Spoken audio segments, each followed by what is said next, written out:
తెలంగాణలో అధికార కాంగ్రెస్ ప్రభుత్వంపై బీఆర్ఎస్ వర్కింగ్ ప్రెసిడెంట్ కేటీఆర్ మరోసారి తీవ్ర విమర్శలు గుప్పించారు. ఫోన్ ట్యాపింగ్ కేసులో కొత్తగా ఏర్పాటైన సిట్ అధికారులు మాజీ మంత్రి హరీష్ రావుకు నోటీసులు జారీ చేయడంపై కేటీఆర్ తీవ్రంగా స్పందించారు.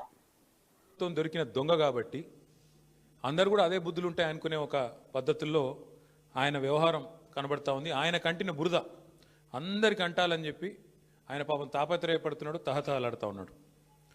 ఒకటి రేవంత్ రెడ్డి గారికి చెప్తా ఉన్నా, ఇలా జరుగుతున్నది మీకు కూడా చెప్తా ఉన్నా, సిట్టు విచారణ కాదు, ఇది చిట్టి విచారణ. చిట్టినాయుడు గారు నడిపిస్తున్న ఒక పనికిమాలిన విచారణ తప్ప, ఓ లొట్టపీసు కేసులో ఇంకో పనికిమాలిన చిట్టి విచారణ తప్ప సిట్టు లేదు, తిట్టు లేదు, ఆడ ఏమి లేదు. 2 ఏళ్ల నుంచి బోగస్ కథనాలు, ముఖ్యమంత్రి కార్యాలయంలో వండి వడ్డించి వార్చే పనికిమాలిన స్టోరీలు, ఒక్కటి కూడా రాష్ట్ర ప్రజలకు పనికొచ్చే కథనం లేదు. పనికి మాలిన స్టోరీలతో 2 ఏళ్ళు టైంపాస్ చేస్తూ ఉన్నాడు. నేను అడుగుతా ఉన్నా ఆయనని, రేవంత్ రెడ్డిని, 1 కాదు 2 కాదు, ఇంకో 1000 వేసుకో, నీ సిట్టులు చిట్టీలు ఇంకో 1000 వేసుకో,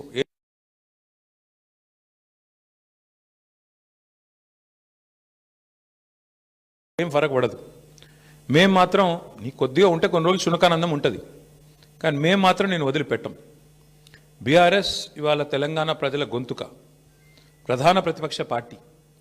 మీరు ఎన్నికల్లో ఆనాడు మమ్మల్ని ఓడించడానికి అడ్డమైన మాటలు చెప్పి, అడ్డగోలు హామీలు ఇచ్చి, అందమైన అబద్ధాలను 6 గ్యారంటీ కార్డుల రూపంలో ప్రచురించి ఆ రోజు ప్రజలను ఏదైతే బురిడి కొట్టించినారో, మేము ప్రజల తరపున గట్టిగా మాట్లాడుతున్నాం అన్నదే నీ బాధ. ఇవాళ ఎట్లా ఉన్నదంటే నీ వ్యవహారం, రేవంత్ రెడ్డి గారు, అదృష్టం అందలం ఎక్కిస్తే బుద్ధి మాత్రం ఇంకా బురదలనే ఉన్నది రేవంత్ రెడ్డి. రాజకీయంగా ఇంకా కూడా ఆయనకు జ్ఞానం రాలే, ముఖ్యమంత్రి అన్న సోయి లేదు. తెల్లారి లేస్తే కేసీఆర్ గారిని తిట్టడం, మా పార్టీ నాయకులను తిట్టడం, పనికిమాలిన బూతులు మాట్లాడడం, పనికిమాలిన పని చేయడం తప్ప. అందుకే అంటున్నా నేను, అదృష్టం అందలం ఎక్కించినా బుద్ధి మాత్రం బురద బుద్ధే రేవంత్ రెడ్డిది. అందుకే ఈ దిక్కుమాలిన పనులు చేస్తూ ఉన్నాడు. 2 సంవత్సరాల నుంచి సాగదీస్తున్నాడు ఫోన్ ట్యాపింగు. నేను ఇవాళ అడుగుతా ఉన్నా రేవంత్ రెడ్డిని, ఎందుకు ఒక్క అధికారి కానీ, ఒక్క మంత్రి కానీ, లేదా స్వయంగా హోంమంత్రి ముఖ్యమంత్రిగా ఉన్న ఈ రాష్ట్రంలో ఒక్క అఫీషియల్ ప్రెస్ మీట్ ఎందుకు ఉండదండి ఫోన్ ట్యాపింగ్ మీద? ఒక్కరు బయటకు వచ్చి ఎందుకు మాట్లాడరు? ఎన్ని రోజులు లీక్ల మీద బతుకుతావు? జరిగింది తప్పు అంటున్నావు, ఏం తప్పు జరిగింది చెప్పు. ఇంకెన్ని రోజులు లీక్ల మీద బతుకుతావు?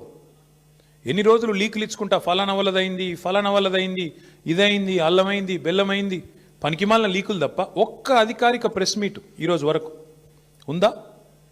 సిట్టు కానీ, ఇంకోటి కానీ, లేదా మంత్రులు కానీ, ముఖ్యమంత్రి కానీ ఒక్క మాట అధికారికంగా చెప్పిన పాపన పోయినరా? ఏంది ఫోన్ ట్యాపింగ్? ఎవల ఫోన్ ట్యాపింగ్? ఎక్కడ ఫోన్ ట్యాపింగ్?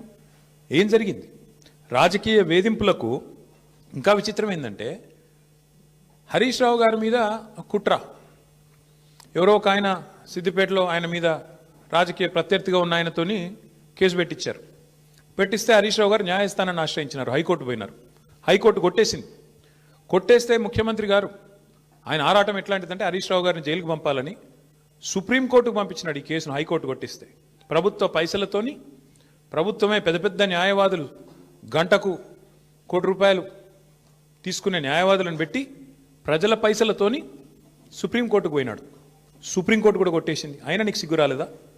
ఈ కేసులో ఏం లేదు, విచారణార్హం కాదు ఈ కేసు అని, ఈ ఫోన్ ట్యాపింగ్లో పసలేదు హరీష్ రావు గారి మీద అని చెప్పి సుప్రీంకోర్టు కొట్టేసినాక కూడా, సుప్రీంకోర్టు కంటే కూడా నీ సిట్టు నీ చిట్టి పెద్దదా? అసలు ఏమైనా ఇంగితం ఉందా ఈ ముఖ్యమంత్రికి కానీ ప్రభుత్వానికి కానీ? వాళ్ళ బాధ అంతా ఒకటే.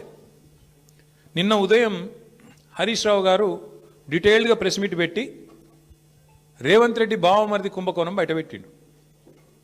రేవంత్ రెడ్డి బావమరిది బయట పెట్టే వరకు వెంటనే సాయంత్రం వరకు హరీష్ రావు గారికి నోటీసులు. ఇది వాస్తవం, ఏం లేదు ఇంతకంటే. నిజంగానే హరీష్ రావు గారు నిన్న చెప్పింది తప్పైతే, నిన్న ఉదయం ప్రెస్ మీట్లో హరీష్ రావు గారు చెప్పింది అయితే సింగరేణి సంస్థను, సంబంధిత అధికారులు, బాధ్యులైన మంత్రి గారో లేదా ముఖ్యమంత్రి గారో ఈ పార్టీకి తప్పు వారు చెప్పింది ఇది వాస్తవం అని చెప్పాలి కదా. చెప్పారా? 24 గంటలు అయిపోయింది, ఎందుకు మాట్లాడట్లేదు? ఎందుకు ఒక్క స్పందన లేదు? ఎందుకు ఒక్కరంటే ఒక్కరు? కాంగ్రెస్ కుంభకోణాలు బయటపెట్టిన ప్రతిసారి ఇదే డైవర్షన్ గేమ్లు, ఇదే రకమైన డ్రామాలు వీళ్ళకి అలవాటుగా మారిపోయింది. సింగరేణి టెండర్లలో ఇవాళ నేను ఆధారాలతో సహా మీ ముందు బయట పెట్టబోతా ఉన్నా.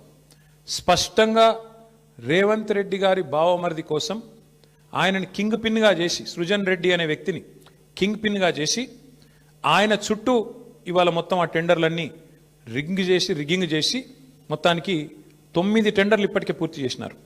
మీకు ఈ విషయంలో ఒక చిన్న అవగాహన ఉండాలి కాబట్టి ఒక చిన్న విషయం చెప్తాను. మేము గతంలో దాదాపు 10 ఏళ్ళు అధికారంలో ఉన్నాం. సింగరేణి సంస్థలో కేసీఆర్ గవర్నమెంట్ ఉన్నప్పుడు ఎన్నడూ రాజకీయ జోక్యం లేదు, ఎన్నడూ ఇట్లాంటి దిక్కుమాలిన కార్యక్రమాలు లేవు, ఈ పైసల ఆలోచన లేదు. అందుకే నీట్గా కంపెనీ నడిచింది. వేలాది మంది కార్మికులకు అద్భుతమైన బోనస్లు ఇచ్చినాం, 30%, 35% బోనస్లు ఇచ్చినాం. సంస్థ బాగు కోసం ఆలోచించినాము, సంస్థను లాభాల్లోకి తీసుకొని పోయే ప్రయత్నం చేసినాం. వేల మంది కార్మికుల వాళ్ళని సంరక్షించడం, వాళ్ళకి ఇచ్చిన వాగ్దానాలు నెరవేర్చడమే లక్ష్యంగా మేము పనిచేసినాం. అందుకే ఆ రోజు సింగరేణి సంస్థలో ఏదైనా టెండర్ పిలిస్తే ఎస్టిమేటెడ్ వాల్యూ కంటే మైనస్లో పోయేది టెండర్. ఎస్టిమేటెడ్ వాల్యూ 100 రూపాయలు అయితే -10